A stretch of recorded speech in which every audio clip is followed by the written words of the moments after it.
법률사무소 강물 장성근 변호사입니다. 만나서 반갑습니다. 상황에 따라 다르다고 할 수 있습니다.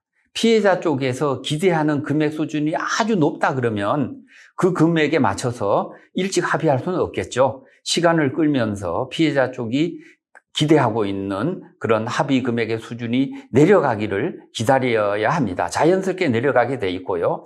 어떤 경우는 상대방이 정말 그렇게 아주 그런 너무나 억울한 마음 때문에 합의해 주지 않으려고 마음먹은 경우 있습니다. 그럴 경우에는 수사 초기부터 상대방에게 적극적인 사과를 하고 지속적으로 합의 제안을 해서 상대방이 합의를 해야겠다라는 그런 쪽으로 방향을 전환시킬 필요가 있습니다.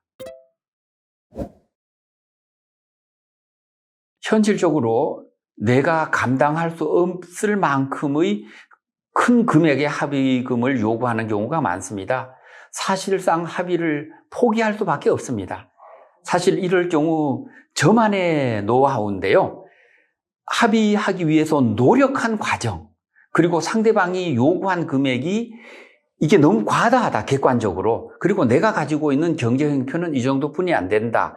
이러한 과정을 재판하는 날 또는 판결 선고하는 날까지 지속적으로 해서 이러한 모든 단계별로 있었던 일들을 일기 쓰듯이 써서 판사님, 죄송하지만 합의를 하지 못했습니다. 하지만 저는 합의를 하기 위해서 상대방에게 사과하려는 노력을 이렇게까지 했습니다. 이러한 점을 판사님에게 어필하면 비록 합의는 하지 못하였지만 판사님으로부터 아주 상당한 정도의 정상 참작을 받을 수 있을 것입니다. 일찍 합의할수록 좋습니다. 왜냐하면 경찰 단계에서 수사를 까다롭지 않게 받을 수 있어요. 우리가 아다르고 어다르다 그러지 않습니까? 합의했다는 것은 결국은 민원의 소지가 없다라는 얘기거든요. 경찰도 어떻게 말하면 좀 적당하게 조사할 수 있습니다.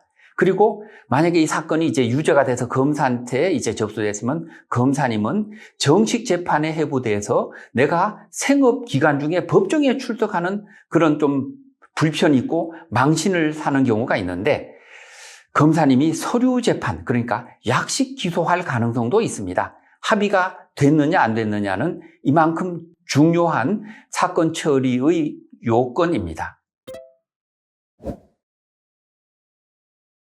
이런 경우도 있어요. 저한테 내가 이러이러한 잘못을 했는데 꼭 합의해야 되느냐. 왜냐하면 상대방과 내가 아주 어릴 때부터 중마고운데 어느 날 배신을 당한 거예요. 죽어도 합의하기 싫은 거예요. 그럼 합의하지 말아라. 합의하지 않더라도 결과는 이렇다. 예를 들어서 여러분들 우리 불법 주차하면 어떻게 되죠? 신호 위반만 하면 어떻게 되죠? 구속되는 게 아니고 우리 과태료 고지서가 나와서 돈만 내면 되지 않습니까?